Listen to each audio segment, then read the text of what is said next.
Hello, Los Santos. I hope everybody's doing well today. This is the GTA Online Field Report for Thursday, July 23rd, 2026. Since I did not publish yesterday's report, I'm folding the important parts of Wednesday into today's update. Nothing bloated, nothing dragged out. Just the developments that actually matter, what they mean for GTA Online now, and what they may be telling us about the online world that comes next. And honestly, the atmosphere today feels different. Last week, the community was angry. Heist payouts changed, repeat grinding took another hit, and Rockstar introduced a system that places more value on the first completion of the week than the mastery a player develops afterward. That argument is still active. But today, Los Santos has moved from outrage into observation. Players are beginning to look past the individual payout numbers and ask a larger question. What exactly is Rockstar building toward? Because while people are discussing the end of GTA Online, Rockstar's behavior does not look like a company preparing to shut the online world down. It looks more like a company reorganizing it. Let's begin with yesterday's most important development. FiveM for Grand Theft Auto V Enhanced officially entered early access on July 21st. Now, I know FiveM is not the same thing as the official GTA Online public lobby system. These are creator-operated servers, role-playing communities, and custom multiplayer environments. But Rockstar owns CFX.re now, and this release is not a minor graphics conversion.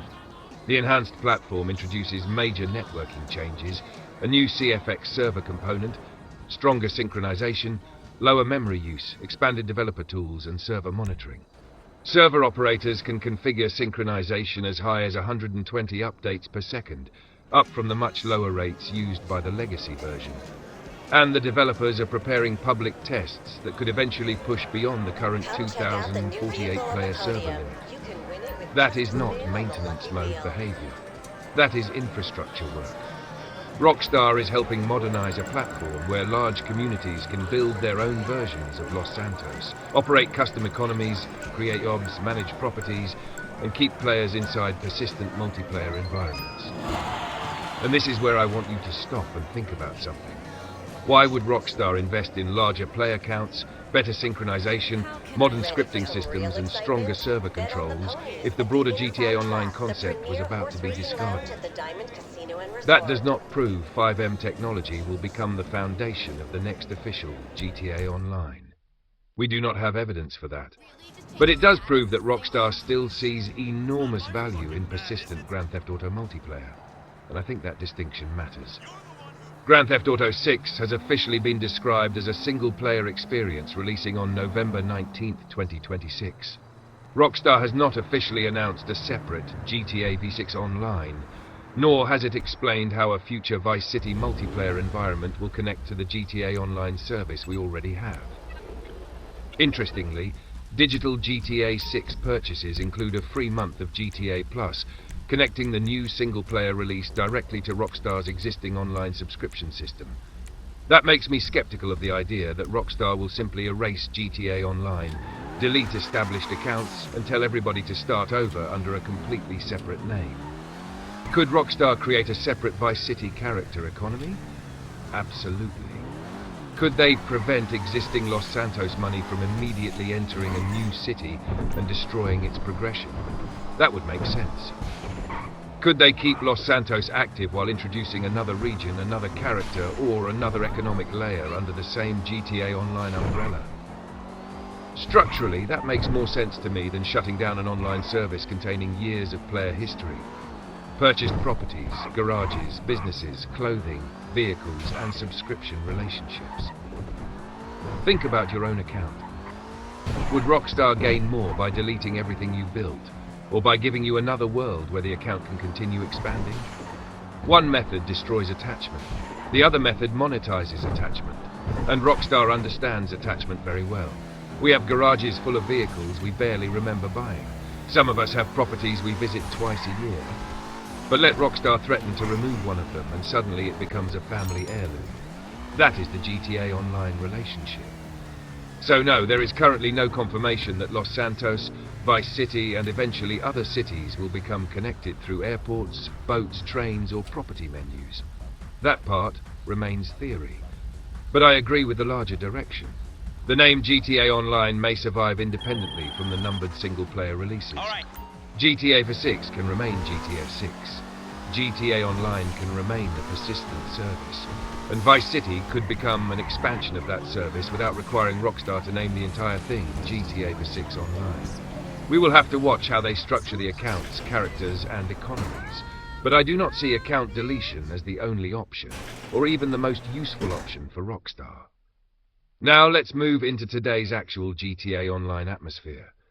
The new event week is active from July 23rd through July 29th, and Rockstar is keeping the Courts Center Heist at the center of the city.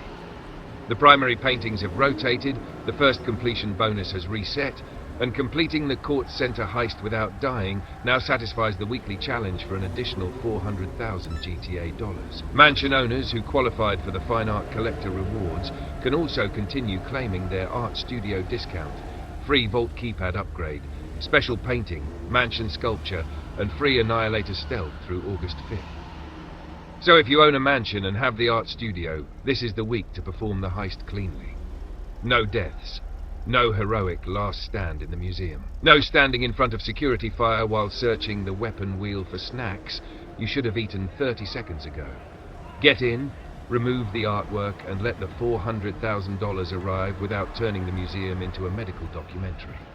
The larger economy pattern continues as well.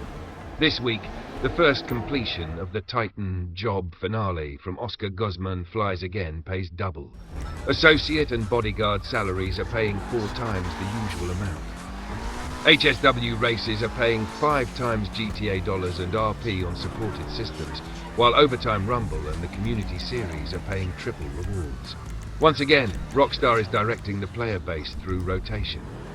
This week, the system wants you inside the court center, running Oscar Guzman, racing HSW vehicles, playing community-created jobs, or working underneath another player as an associate or bodyguard. The city is no longer simply presenting activities. It is assigning temporary value to them. That does not automatically make the system bad. Some players will enjoy having a reason to revisit work they stopped doing years ago. But the structure is clear. Rockstar increasingly controls the traffic of the player base by changing which road pays the most each week. And then we have the vehicles.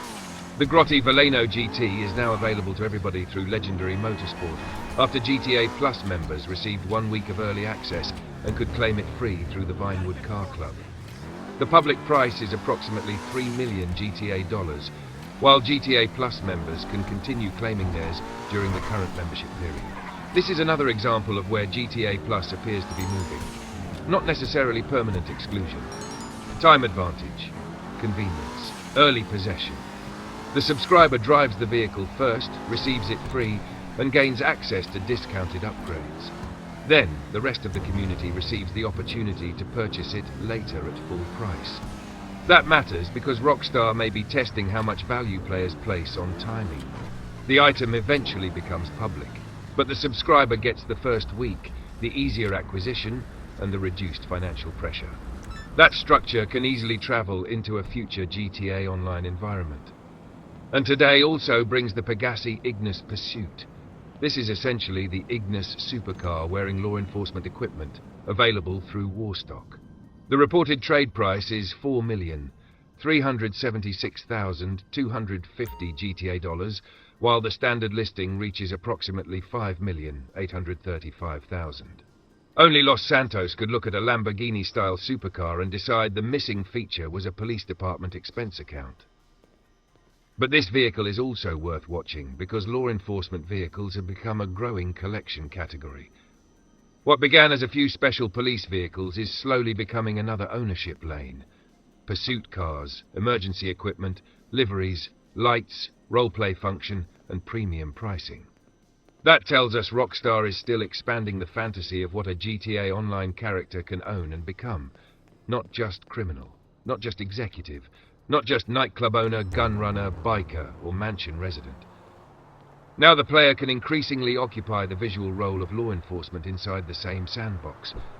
That may seem cosmetic, but identity expansion is part of how long-running online worlds survive. When players have already purchased the businesses, the game sells them another way to inhabit the city. There were also several important fixes after the Court Center launch. Problems involving the Annihilator stealth, museum cameras, mansion trophies, Oscar Guzman's vellum, and missing fine art collector discounts have been addressed. Most importantly, the repeated Doomsday Heist payouts were corrected to what Rockstar describes as their intended values. That last correction matters because it confirms that the original community reaction was not based entirely on misunderstanding. At least part of the payout structure required adjustment after launch. We should not automatically assume every bad number represented a deliberate long-term decision. Sometimes an update is simply broken in the traditional Rockstar fashion. Extremely ambitious, heavily layered and held together by one nervous NPC standing near a server rack. But we should also notice that community scrutiny forced the numbers into the open. Players calculated the payouts, creators compared the old and new values, the community challenged the structure, and Rockstar corrected at least part of it. That is why accurate reporting matters. Not rage for the sake of rage. Not defending Rockstar because we enjoy the game. Not blaming players because they became efficient. Just looking at what changed, what the system is doing, and whether the explanation matches the result. So where does the GTA atmosphere stand today? Los Santos is active. The Court Center is still being pushed. New vehicles are entering the market. GTA Plus continues to evolve around early access, free claims and convenience. Rockstar is repairing the economy after the first wave of backlash. FiveM Enhanced is expanding the technical ceiling of creator-operated GTA multiplayer. And still, there is no official explanation of what happens to GTA Online when GTA 6 arrives. But the silence does not look like abandonment. The systems around GTA Online are still being expanded, measured and reorganized. My structural reading is that Rockstar is not preparing to destroy the online concept. It is preparing to control a larger version of it. Whether that larger version connects Los Santos directly to Vice City remains unknown. Whether our current characters travel remains unknown. Whether our money transfers remains unknown. And honestly, unrestricted money transfer would create serious problems for any new economy. But there are many solutions between everything transfers and everything disappears. The account can survive while the money remains regional. The character can continue while new progression begins elsewhere. Los Santos can remain active while Vice City opens as another world. GTA Online can become the umbrella while each city maintains its own economy, properties and progression. That is not confirmed, but it is structurally possible. And right now, Rockstar's investment in both official GTA Online content and modernized FiveM infrastructure gives us more reason to watch for continuity than to assume total deletion. For today, the field status is watch. The weekly update gives us plenty to play, but the deeper story is still forming. Rockstar is maintaining one online world, modernizing another version of its multiplayer infrastructure, and refusing to explain how either one connects to the future. That silence is where we will keep watching. Because the next GTA Online may not arrive as a replacement, it may arrive as another door.